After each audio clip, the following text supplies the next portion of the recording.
Steve Wilkes' future, Brandon Aiyuk's future. Those of you just joining should hear this from John Lynch about Brandon Aiyuk. Yeah, you have to prioritize all these things. You know, Brandon's entering his fifth-year option. Brandon's been a fantastic player for us. Kyle calls him a warrior all the time because of the way he goes out and competes, and that shines through anybody who, whether you're a trained eye or whether you're a fan, you can see the passion he plays with. You can see the production that he's had. We're extremely prideful in what he's become, and he should be as well. And so your team is comprised of guys, you know, veterans who've been paid very well, of guys who want to be played very well. We got one guy on our team who pretty prominent who can't be played very, real well right now because the CBA doesn't allow. So it's all one big puzzle. We've developed a good cadence over the years, Kyle and I, where he focuses on the season. We do all the planning, and then we present things to him, and we work through it. And that's what we'll continue to do. But of course, you want a guy like Brandon Aiyuk to be a part of you going forward. Not the firmest backing of the idea of bringing him back that I've ever heard, and add in Brandon Aiyuk putting cryptic stuff on social media, his brother saying we're out, his girl saying we may never be back at Levi's Stadium. Combine that with Brandon himself crying in front of his locker for well over a minute today, barely able to put the words together in terms of what this team meant to him. I don't think any of us are crazy for reading tea leaves and feeling like there's a decent chance of a divorce here. Yeah, it makes you wonder what the future will hold for a player who is going to be paid a lot of money, and you already have a wide receiver who's making a lot of money, and if you look at how much room they have under the cap, it's not much. So if you do sign Brandon Aiyuk, it's going to come at the expense of other players and perhaps restructuring and all the rest of it, and all this with an eye toward the future when your quarterback, Brock Purdy, assuming that you want him to still be your quarterback after the next 2 seasons, and I think that they will, well, he's going to command a large portion of that same salary cap. So the decision today is not only about today, it's about the future. This year, 2 years, 3 years from now, can you bring back Juwan Jennings and have him do a lot of the things that Aiyuk did at a third of the price? That's the question you have to ask. Steve Kerr in 8 minutes. Idris in Hayward. Hi, Idris. What's up? You're on Willard and Dibs. Hey, what's going on, fellas? So, you know what? I finally watched the game. To be honest, I'm complete 180. This wasn't really on Kyle Shanahan. You know, I mean, it was, but not the way we're making it seem. This game came down to taking advantage of mistakes and playing disciplined ball. You can't, those false starts that we had, I was criticizing the second half running the ball, but I went back and watched it. We were getting penalties. Yep. So when you're second and long and third and long, you can't really run the ball against that style defense. So, I mean, you look at the Patriots team, one thing other than Tom Brady, you always notice they don't really make mistakes. They wait for you to make mistakes. We made them up punt.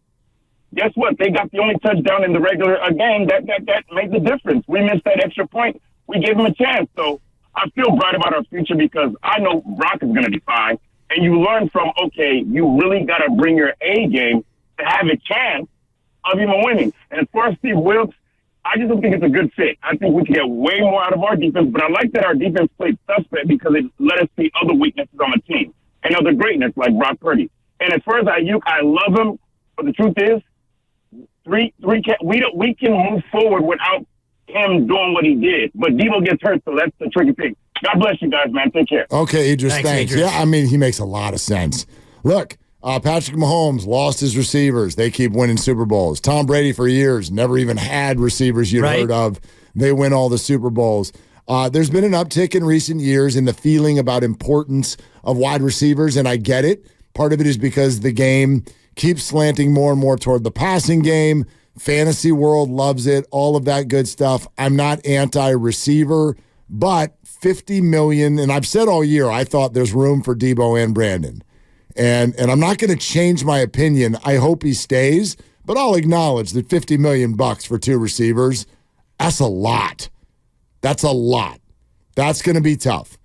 That's going to be tough, especially if there is behind-the-scenes ball squawking going on, which I don't know, but it certainly feels like it today. Even if there's not ball squawking, you were 32nd in pass attempts this year, and I just looked last year, you were tied for 26th in football in pass attempts. So, like it or hate it, Kyle Shanahan does not throw the ball a lot.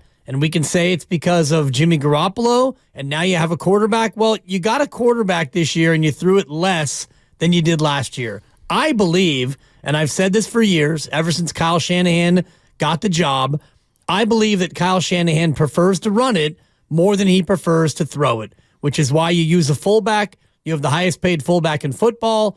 You have maybe the best blocking and receiving tight end hybrid in football. You want your wide receivers to be blockers.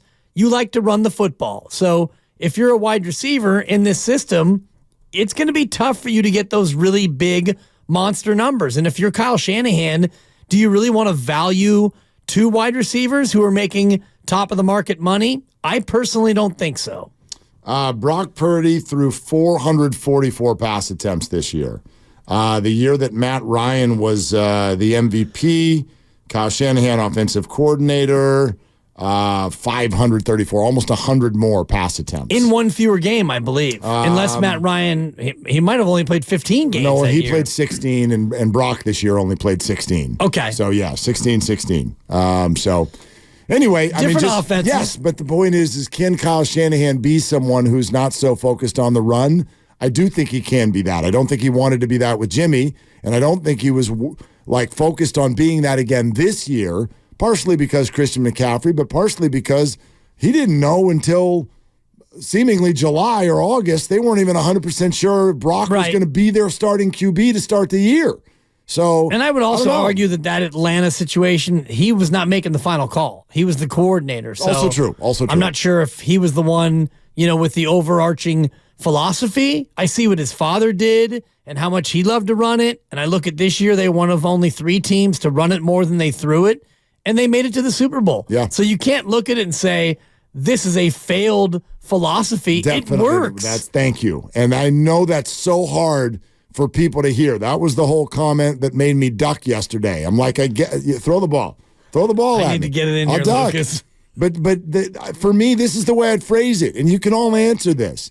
Do you think if we all agree that the 49ers weren't good enough Sunday, does that mean they aren't good enough? And I would say no, it does not mean that they're not good enough. One play here or there changes the outcome of this game. You can't tell me that what the Niners did was some sort of conceptual failure. You can't. It was an execution failure. They didn't win. I'm not here with cupcakes. No Capri Suns.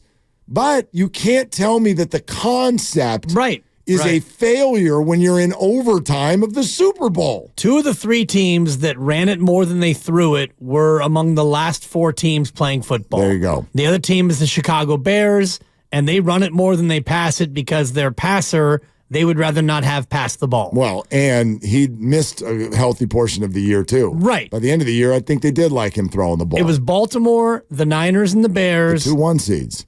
Correct. Yeah. So if you don't like the philosophy, then you're going to have to wait until Kyle Shanahan's no longer the coach because he loves the fullback, he loves the 2 wide receivers. And so I get it if Brandon Aiyuk is frustrated because you're not ever going to be Tyreek Hill in this offense. Well, everybody's frustrated right now. The fans are still frustrated. I'm still dealing. I mean, my sister texted me last night with a wellness check, and I think she just wanted to text because she wanted to get it off of her chest. Right. What she was still feeling. She's like, today's shocked. Because she couldn't focus. But I mean, this is really hard for people. I get it.